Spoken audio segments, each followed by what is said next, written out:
열방을 향한 하나님의 꿈이라고 제목을 정해놓고 지난 한 주간 동안 계속해서 묵상하면서 설교를 준비했습니다.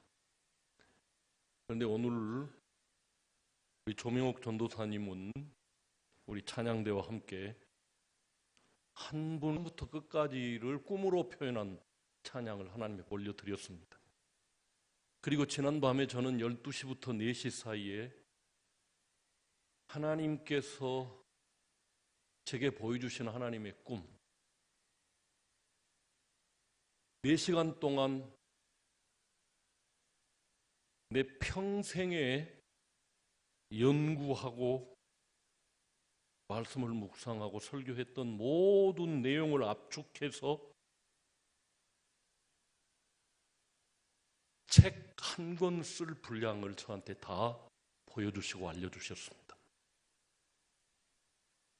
그리고 이제 이게 얼마 후에는 우리 교회 유치부부터 대학부까지 가르치는 교재로 만들게 될 것입니다.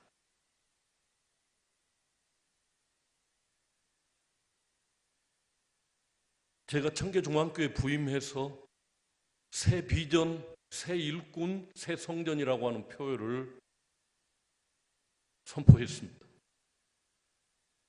70평 된 교회당에서 5년 만에 1000평 된 교회로 바꾸었습니다. 꿈은 이루어집니다. 하나님이 주신 꿈은 이루어지고, 어젯밤에 하나님께서 제게 보여주신 것은 하나님의 꿈은 계속해서 이어져야 한다. 그리고 성취될 것이다. 처음부터 끝까지를 다 보여주셨습니다.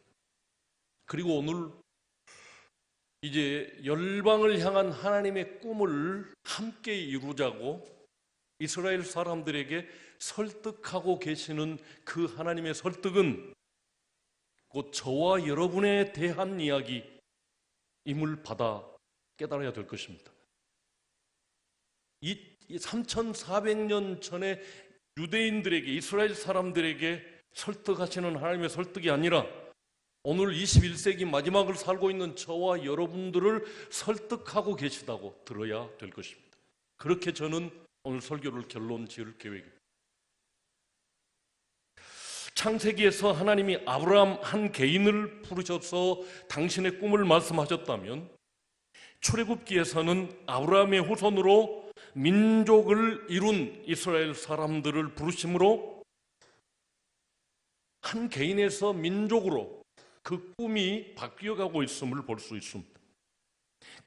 그리고 그 민족을 이룬 그들에게 세계 선교를 향한 제사장 나라, 거룩한 백성이 되면 어떻겠느냐라고 당신의 꿈을 그 노예 민족들에게 제시하고 있습니다. 노예 근성에 찌들려 있는 이 사람들에게 너희가 세계 선교의 주인공들이 되면 내 꿈을 너희들을 통해서 이루면 어떻겠느냐라고 제안하고 계시는 것입니다.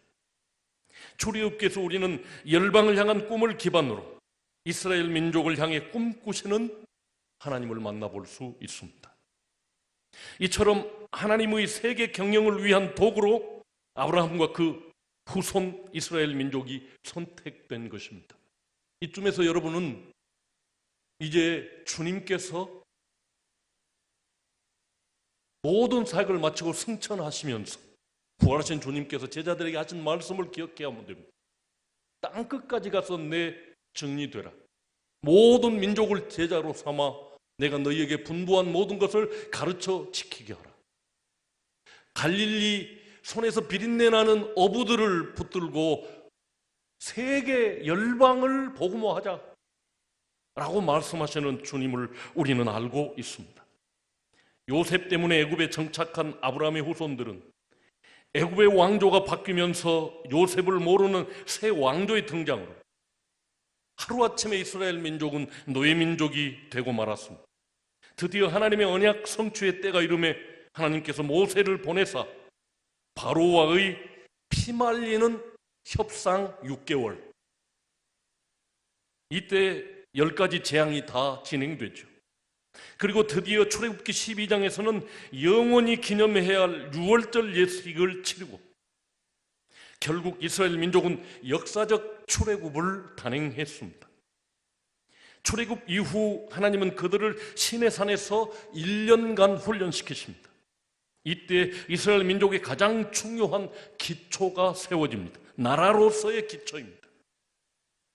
이스라엘 백성을 제사장 나라 거룩한 백성으로 삼으시는 언약이 세워지고 십계명부터 각종 율법과 성막과 제사제도가 세워집니다. 이와 같이 세상에는 하나도 없는 제사장 나라, 제국이 아니라 제사장 나라를 위한 기초가 그 1년 동안에 놓이게 됩니다. 인간들에 의해서가 아니라 전적으로 하나님께서 하늘에서 모세에게 말씀하심으로 이루어졌습니다. 이처럼 출애굽 사건은 오늘 우리가 읽은 이 19장 이하부터 말이죠, 구약 성경 전체의 뼈대를 제공할 만큼 중요한 사건이 이 1년 동안에 이루어집니다. 그러므로 이스라엘은 지금부터 3400여 년 전 우리나라 마한시대 이미 하나님으로부터 직접 교육받고 직접 훈련받는 특권을 누리게 되었습니다. 그러므로 출애굽 전 과정은 설득과 기적 그리고 심판으로 요약해 말할 수 있습니다. 협상을 달리 말하면 설득입니다. 너희가 제사장 나라가 되어주지 않겠니? 하나님과 이스라엘 사람들이 모세를 중간에 두고 1년 동안 협상한 것이라 그 말입니다. 그리고 9가지 재앙은 하나님의 기적이며 하나님의 심판이셨습니다. 9가지 재앙은 기적 그 자체이보다 애굽 백성들을 설득하는 중차대한 하나님의 방법이셨습니다. 너희들이 수많은 신을 섬기고 있었지만 사실은 하늘의 하나님이 진짜 신이시다, 그분을 섬겨야 된다고 그들을 재앙을 통해서 설득하셨습니다. 이스라엘 백성은 출애굽 후 3개월 만에 시내산에 도착했습니다. 그리고 거기서 약 1년간 머물게 됩니다. 이때의 사건들이 오늘 우리가 읽은 출애굽기 1장부터 19장부터 남은 출애굽기와 레위기 전체와 그리고 민수기 10장 10절까지 기록되어 있습니다. 이제 하나님께서는 이스라엘 백성들과 함께 아주 중요한 일을 하려고 준비하십니다. 먼저 하나님께서 말씀하십니다. 이스라엘 백성이 하나님의 제사장 나라, 거룩한 백성이 되면 어떻겠느냐는 것입니다. 하나님의 거룩한 백성이 되어서 전 세계를 위한 제사장 나라로 하나님의 일에 앞장서 달라는 말씀입니다. 이 말씀을 다시 정리하면 하나님은 이전에 아담을 통해서 모든 민족에게 복받는 하나님 중심의 나라를 세우고 싶어 했습니다. 아담이 죄를 범했죠. 두 번째는 이제 이스라엘 백성들을 부르셔서 너희가 세계 모든 민족에게 복을 전해주는 축복의 통로, 제사장 나라가 되면 어떻겠느냐. 우리가 그 역사를 알죠. 그들이 실패했고 이제 우리 예수님께서 이 땅에 오셔서 저와 여러분에게 말씀하십니다.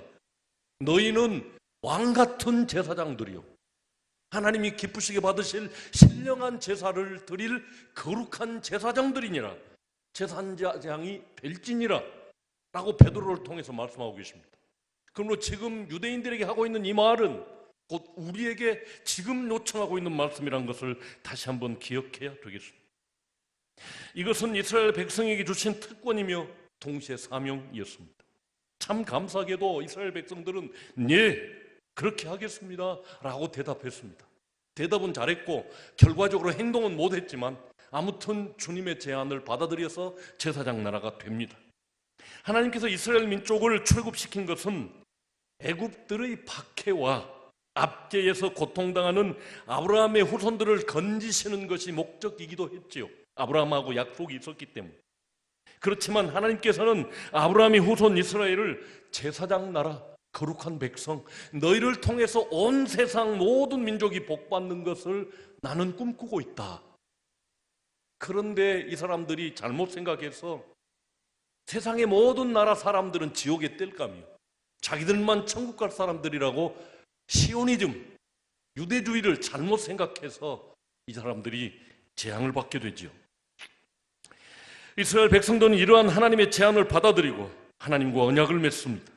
이 언약을 가리켜 시내산 언약, 쌍무 언약, 하나님도 지키고 이스라엘도 지켜야 할 언약이었습니다. 율법 언약이기도 하죠. 이것은 하나님과 이스라엘 백성 사이에 맺어진 약속이었습니다.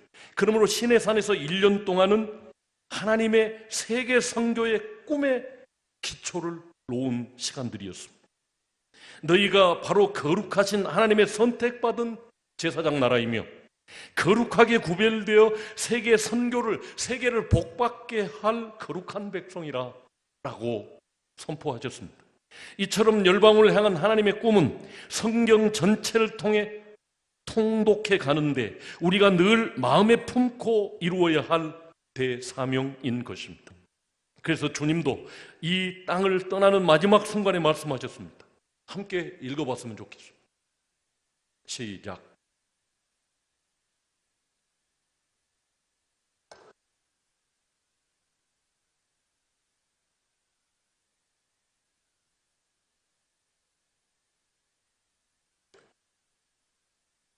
이스라엘 백성들에게 너희는 제사장 나라, 거룩한 내 백성이다. 나는 너희를 통해 너희를 복의 근원 삼아서 축복의 통로 삼아서 세계 모든 민족에게 복을 전하고 싶다. 예수님이 가시면서 너희는, 저와 여러분은 이 시대를 사는 이방인인 저들을 제사장으로 삼아서 모든 민족을 제자로 삼고 하나님의 복을 전하기를 원한다 하고 가셨습니다. 시내산에서 맺어진 이 약속을 기반으로 이스라엘이 하나님의 백성으로서 어떤 삶을 살아야 하는지 그것을 하나님께서 백성들에게 주시는데 그것이 십계명을 대표로 한 율법입니다. 동일하게 예수 믿는 저와 여러분들에게 우리 주님이 산상에 서셔서 산상수훈이라고 팔복을 말씀하셨습니다. 마태복음 5장, 6장, 7장의 말씀을 주면서 하늘 백성, 천국 백성이 어떻게 살아야 하는가를 알려주셨습니다. 그리고 하나님께서는 이스라엘 백성들과 언제든지 만나시기 위해서 성막을 짓게 하셨습니다. 아울러 애굽에서는 노예 문서에 이름이 기록되어 있던 이 천한 이스라엘 사람들을 하나님을 섬기는 제사장 흉패에 12개의 보석을 달게 하시고 거기다 12지파 이름을 기록하게 하셨습니다. 이스라엘 백성들의 낮은 이름을 지극히 높여 하나님의 제사장 옷에 박힌 보석에 새기게 하셨습니다. 이 이야기는요, 유대인들만을 가리킨 이야기가 아니라 여러분들의 이름이 하나님의 제사장의 가슴에, 예수님의 가슴에, 하나님의 손바닥에 여러분들의 이름이 기록되어 있다는 것을 기억합시다. 그렇다면 제사장 나라에 속한 거룩한 백성은 어떻게 살아야 하는가를 3400년 전 바로 그곳 시내산에서 말씀하십니다. 그들에게 주신 것이 십계명을 대표로 한 율법이었습니다. 하나님께서 십계명을 통하여 이스라엘 사람들에게 요구하시는 것, 그 핵심은 하나님 사랑, 이웃 사랑입니다. 십계명 두 돌판에 있는 것처럼 한쪽은 하나님 사랑에 관한 계명, 한쪽은 사람들을, 이웃들을 사랑해야 하는 계명이 기록되어 있습니다. 우리 주님은 오셔서 이 계명이 성경에서 가장 큰 계명이라고 말씀하셨습니다. 이는 거룩한 백성이라면 마땅히 행해야 할 기본 원칙들이며 더 나아가서 인간됨을, 사람의 사람됨을 위한 가장 기본적인 것입니다. 그래서 시내산에서 직접 말씀하시는 하나님의 목소리를 들은 이스라엘 백성들은 하나님 만나기를 두려워했습니다. 하나님의 음성을 직접 듣고 보니까 뼈가 녹는 것 같았습니다. 또 만나면 죽을 것 같았습니다. 그래서 백성을 직접 만나시고 싶어하는 하나님의 사랑을 이스라엘 백성들이 두려움으로 깨닫지 못했습니다. 백성의 부탁을 받은 앞으로 모세 혼자 하나님의 말씀을 직접 듣고 백성들에게 전달해주는 중보자가 되기로 했습니다. 이때 모세는 신의 산을 오르락 내리락 하면서 하나님과 이스라엘 사이의 중간 역할을 잘 감당했습니다. 이때 하나님으로부터 받은 말씀은 크게 두 가지였습니다. 첫째는 성막을 지어라. 내가 너희들과 정한 시간에 만나겠다. 두 번째는 제사장을 세워라. 그를 통해서 너희들을 복주겠다. 하나님께서는 이스라엘 백성을 만날 장소의 성막의 설계도를 설명해주고 그 밖에도 어떻게 성막의 기구들을 만들 것인가를 일일이 보여주시고 가르쳐 주셨습니다. 하나님께서는 성막을 통하여 이스라엘 백성들과 계속적으로 만나려는 계획을 세우신 것입니다. 또한 하나님께서는 성막에서 제사를 주도해야 할 사람들로 아론과 그 아들들을 지명하십니다. 이후 대대로 아론의 후손들이 이스라엘의 제사를 주도하게 됩니다. 제사장이 해야 할 일이 생각보다 많았습니다. 양과 소를 잡아 제사 드리는 일부터 정성스럽게 향을 피우는 일까지 하나님께서는 아론과 그 아들들에게 이 사명을 주시고자 그들을 구별하셨습니다. 저와 여러분을 구별하셔서 안 믿는 많은 사람들이 있는 반면에 만에 하나 선택해서 저와 여러분을 하나님께 기도의 향을 올려드리는 사람, 예배를 하나님 앞에 올려드리는 사람들로 선택했다는 사실에 자부심을 가져야 할 줄로 믿습니다. 그리고 베드로는 여러분들을 향해서 하나님이 기쁘시게 받으실 신령한 제사를 드릴 거룩한 제사장이 될지니라. 아론의 후손이 아닌데도 불구하고 예수 그리스도의 후손으로 하나님을 예배하는 제사장들을 삼으셨습니다. 그럼 다시 말씀드리면 신의 산에서의 1년 동안 중요한 제사장 나라의 틀이 세워졌습니다. 바로 성막과 제사였습니다. 설계는 전문가이신 하나님의 작품이요, 시공은 이스라엘 백성들의 순종과 헌신으로 이루어졌습니다. 또한 설계에는 목적이 있습니다. 성막과 제사의 설계는 우리와 함께 하고자 하시는 하나님의 마음이 담겨져 있다는 것입니다. 40일 만에 시내산에서 내려온 모세의 지휘하에 이스라엘의 성막 제작 작업이 시작되었습니다. 금송아지를 만들어 섬겼던 잘못을 뉘우친 이스라엘 백성들은 이제 하나님께서 기뻐하시는 일에 자신들의 귀중품을 아끼지 않고 내어놓았습니다. 설계도는 하나님께서 주셨지만 사람들의 순종과 참여 그리고 실천에 의해 성막이 완성되었습니다. 저와 여러분의 봉사와 섬김으로 교회는 건강하게 세워져 간다는 뜻입니다. 이 일은 하나님과 이스라엘의 아름다운 동역으로 이루어졌습니다.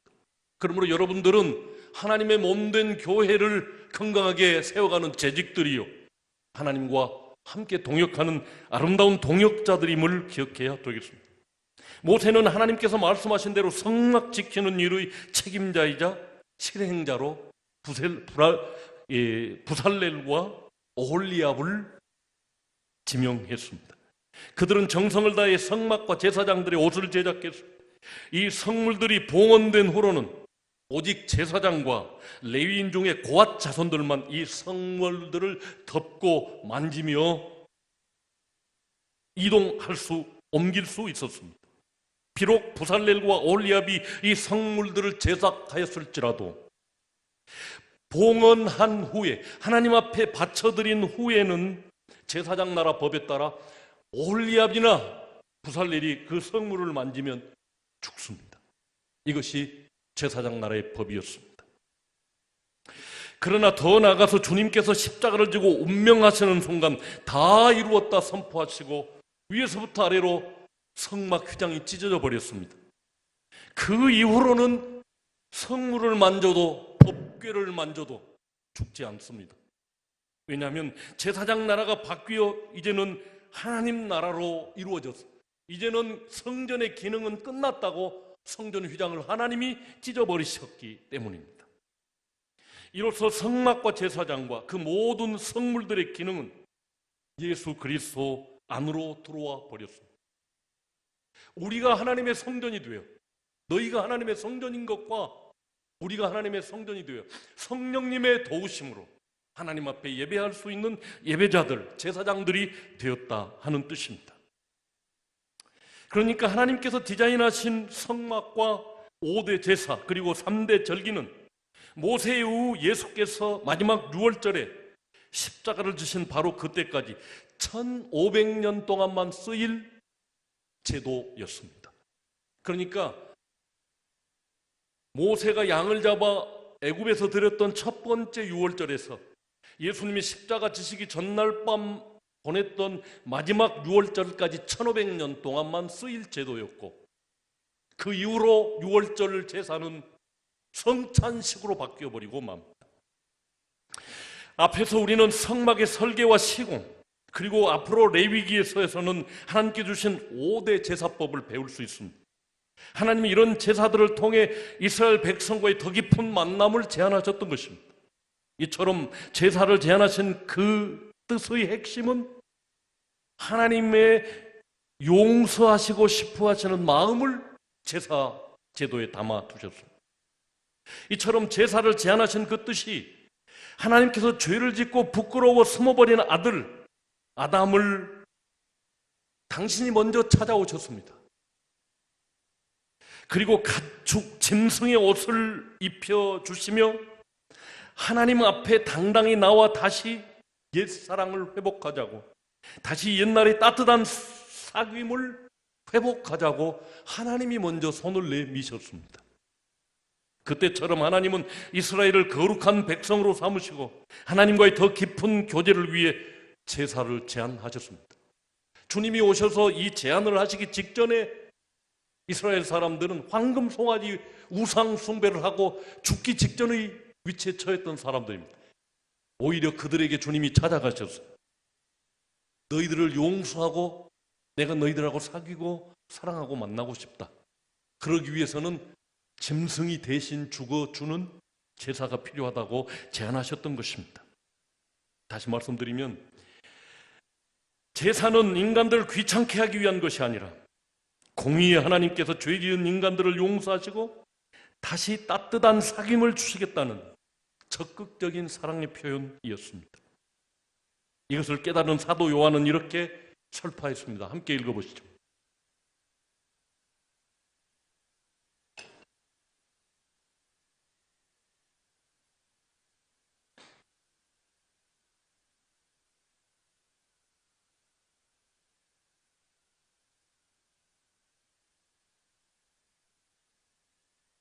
하나님께서 그 아들을 보내셔서 구약의 모든 제사를 대신해서 십자가에서 단번에 제사하게 드리게 하신 것은 우리와 너희 그리고 성부 성자 하나님의 하나됨의 사귐을 위해서 이 복음을 전한다.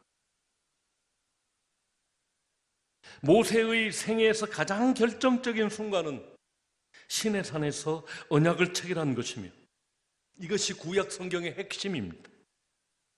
읽어보시죠. 시작.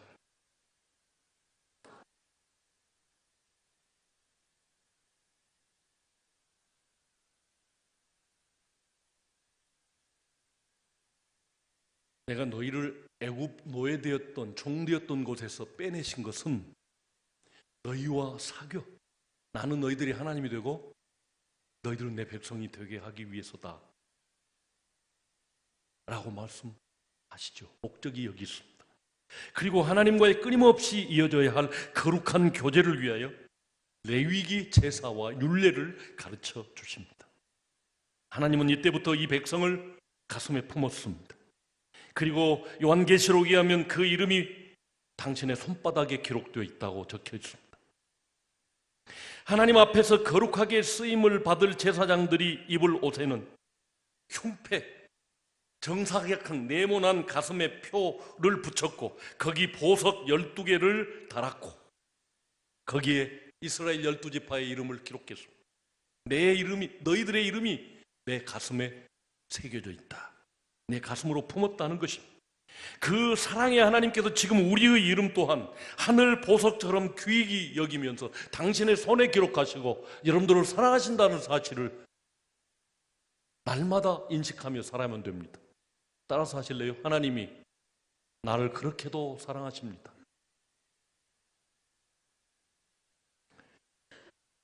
하나님 앞에서 그렇게도 사랑하신 자기 백성을 위해 이 땅에 오신 성자 하나님께서, 예수님께서 십자가에서 그 구속을 다 이루셨다는 바로 순간이 다 이루었다. 구약 성경에 요구하는 모든 것을 다 이루었다. 구약 성경에서 드려야만 했던 제사들의 모든 제사를 내가 다 이제 드려버렸다 라고 하신 이 말씀이 성경 전체의 핵심입니다.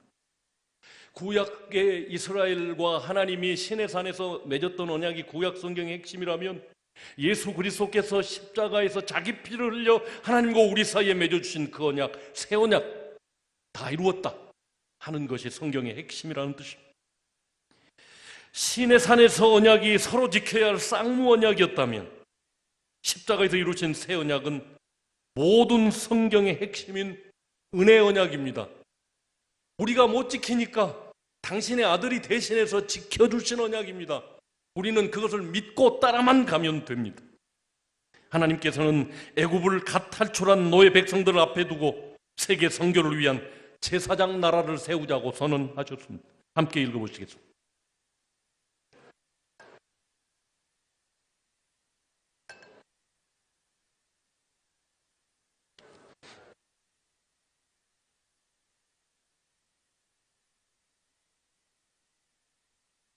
세상에 없는 단 하나의 나라, 곧 제사장 나라를 위해 하나님은 지금 노예들에게 최고의 법을 주셨습니다.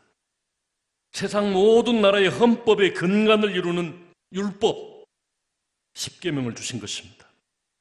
어떤 인간도 구상할 수 없는 가장 완벽한 나라를 세운 것입니다. 세계 모든 나라가 힘을 중심으로 이루어졌다면, 제사장 나라는 사랑을 중심으로 이어진 나라입니다. 그런데 그렇게 1500년 동안 진행되어 온 제사장 나라에 하나님의 아들이 오셨습니다. 그리고 외쳤습니다. 회개하라, 천국이 가까이 왔다. 제사장 나라가 아니라 이제는 하나님이 다스리는 하나님의 나라다. 지금까지 1500년을 이어온 제사장 나라를 하나님의 나라로 일거에 바꾸어 버리셨습니다. 이것을 깨달은 베드로는 모세와 동일한 말씀을 우리를 향해 선포하고 계십니다. 읽어보시겠습니다.